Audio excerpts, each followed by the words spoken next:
guys, this is Jess from Yarn Darn It. I am doing a video series on knitting for the very beginner. And this first video is mostly on needles and types, sizes, yarn, and what you're going to be looking for when you first go shopping. This also will include printing our patterns and looking at our materials list in particular. So stick around. Check out the videos. This is the first of the series, and it is on choosing needles and yarn. And take a second to like my video, subscribe to my channel, and leave me some comments. Thanks, guys. Hey guys, we are covering the beginner's basics of knitting. We are going to talk about the very, very beginner starting point. So if you are just beginning, you've never knit before, you don't know what kind of needles you're looking for, the yarn, the pattern, we're just going to do a basic run through really quickly. So, usually the best thing to do when you're a very, very beginner is you need to master the knit and purl stitch. Firstly, the knit most of the time is the stitch that, that you start with. But after you have mastered the knit and purl stitch, and we're going to get into needles and where you want to start with needles, you are going to want to start with a pattern when choosing your needles, when choosing your yarn. It's going to give you like a map, you know, to use instead of wandering around in the dark and not knowing what kind of yarn and stuff you have. So, really quickly, here's a pattern that I chose. I just printed it off. It was a free pattern. If anybody's familiar with the Purl Bee, they are awesome. They have free patterns on Ravelry.com. You can also go to their website. So really quickly, just to give you an idea, this is a simple pattern. Probably not a first project, but maybe a second or third project. And if you look closely, let me see if I can get this in the frame here. It tells you materials, 9 skeins of a worsted twist merino wool. And that's what they used here. So of course they're suggesting that because I believe they do sell that. You'll also need a number 8, I don't know if y'all see that, number 8 24 or 32 inch circular needle or 14 inch straight needles. And this is where it gets tricky. You must know what you need to make the pattern that you want before you run to the store. So if you do not have a pattern yet and you just want to play around with how to do a knit stitch or how to do a purl stitch, we're going to have a total separate video on that. But if you want to get the materials for a particular pattern, I would go ahead, look for the pattern, print the pattern off, and then refer to it for the materials list. So for this materials list, a number 8, which I don't even know if I have out here, but I'll give you an example. A good needle for this. So they're saying you can work this on straight needles, which would be these right here. So we have 2 straight needles. You could work this on straight needles as long as they're number 8s. These are number 7s, so one size up. And that is a US measurement. And when you look at needles, you will see that they come in US and they come in metric. Here is a good example. Here's a package that has not been opened. You can see this here. These are 24 inch, which is our length, and that's our cable in between, so it has a clear cable. These are circular needles. You can use these to knit flat or in the round. And these are number 8s, and these are 5 millimeters. 5 in the metric measurement. So, most of the time, if you were in the US, you will go by US measurements. Some patterns will go by metric, and that's fine. The number is usually right next to it. If you don't know what your needles are, or if, say, the little tiny inscription on there, that one's backwards, has rubbed off. I don't even know if you can see this on here. It just, yeah, you can't see it. If it's rubbed off, you can get one of these handy little things here. Now this is amazing because you can take any needle that you have, and if the number is rubbed off, or if you need to know what it is in metric, you can test it. So on this, these are 7s. The greatest fit is on the number 7. So I know that these are 7s.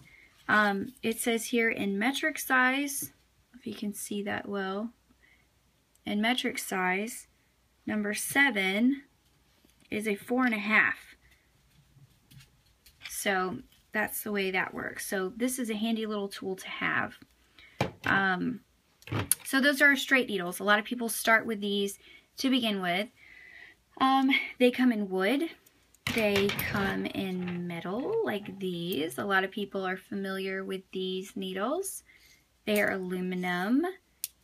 They make noise when they click together, and some people are familiar with that knitting clicking noise. A lot of beginners start with these. Some people love the way metal needles feel.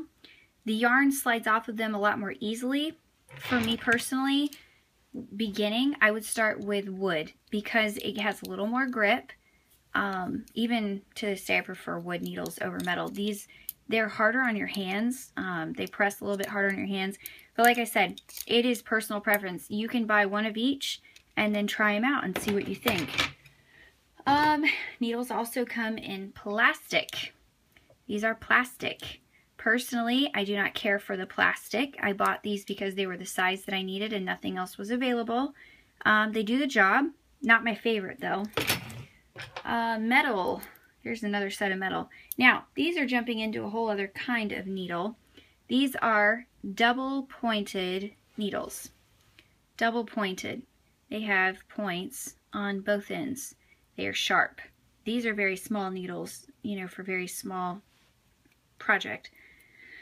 Well, small gauge anyway. These are great.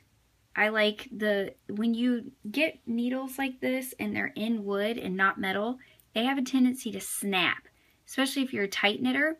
So when I have to buy small needles, I go for metal.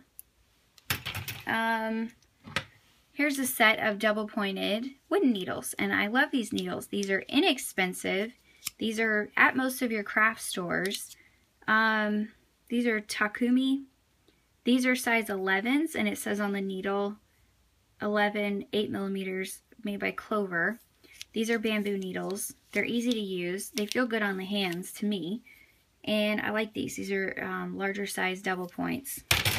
Now, we have more expensive metal needles. These are circular needles, and you can see that they have a cord or a cable. On this particular, it's more like a cable. It's a reinforced type plastic. Some of them are thinner. When you buy circular needles, look for where the cable connects to the needle. I always run my fingers over this because if you don't and you're knitting, your yarn will inevitably catch on anything, you know, that's rough or something right here. So I always check the connection between the needle and the cable. It needs to be nice and smooth or you're going to get hung up. Let's see. One more set. This is a circular wooden set with a plastic cable. These are less expensive than the metal ones. Just as good though. It's all about preference. And usually you want to have some stitch markers nearby. Some people use them, some people don't use them.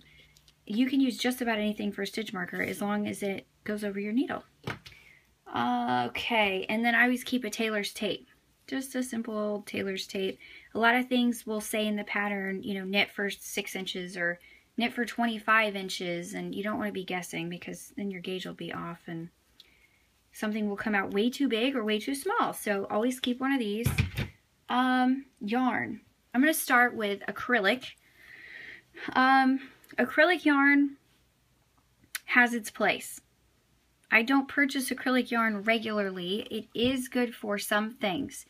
Those things are things that need to be machine washed and dried, and things that are going to be have a high wear. Maybe kids things that you don't want to get messed up. Maybe couch throws, you know, things like that. Things you want to gift to people and you're worried about them throwing them in the washing machine and shrinking them.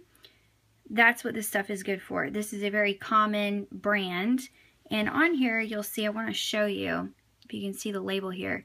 It says super bulky. This is a bulky yarn, and over here is the really important part.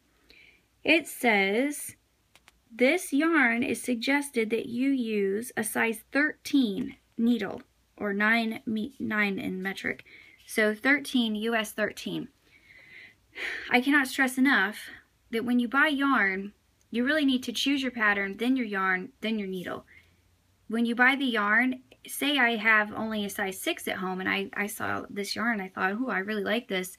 I want to make a project of it. and I take it home and I try to use my 6s, my knitting is going to come out so tight and so dense that it might not suit the project that I'm working on. So always pay attention to the recommended needle size. It will help you out. Now, when you get more advanced, you can, throw caution to the wind and do whatever you want.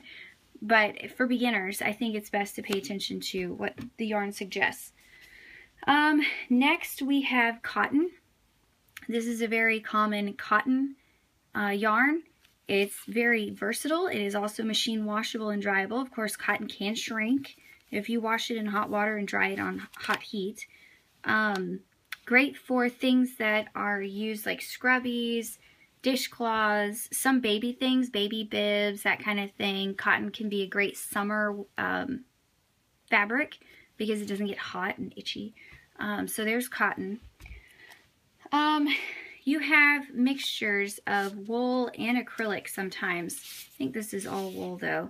Yeah, see, this says 100% pure new wool. So this is all wool. And here's a different label that we can look at. This might be, if I can get it, there it is. US size 7 needles. See, if you were crocheting, it would be different. But for knitting, a size 7 needle. And this just tells you that the yarn is like a worsted weight, which just refers to the size of the yarn after it's been put together. Okay. And last but not least, if you purchase yarn in a big box store like Joann's or Hobby Lobby, it will most likely look like this. This is called a skein of yarn. Some people call it a ball of yarn, but it's usually referred to as a skein of yarn. If you are lucky enough to have a yarn store, like a small mom and pop, they call them local yarn shops, LYS, you will see yarn like this. This is a hank. Isn't that nice? This is a hank. I love this yarn. I cannot tell you how much I love this yarn. It is expensive. I'm sure you can see the price tag. You do have to save your pennies for this kind of yarn. When you flip the label over, let's see. This is 100% superwash merino wool, which means you can machine wash it. I would not machine wash it. If you buy expensive yarn and you put a lot of energy into something, I would not machine wash it. I would take the time to lovingly hand wash it and dry it by hand, by hanging it. This says US number 9 or 10. So here you've got a little more wiggle room. So this, when you buy it, it looks exactly like this. Now when you get home, sometimes your yarn store will offer to wind it for you. If you're not experienced in winding, go with getting them to wind it. Because it can make a mess and it can be a nightmare and make you cry if you spend a ton of money and then something happens and your yarn is a ball of knots. So it opens up like this, and I'm actually going to do a video on how to wind this, and I might even use this particular one. But I just wanted to give you an overview of what it looks like when it is in a hank. And that's what that was, my messy sort of half hank here. But I hope that helps, and leave me some feedback. I appreciate all of the comments. Thanks, guys.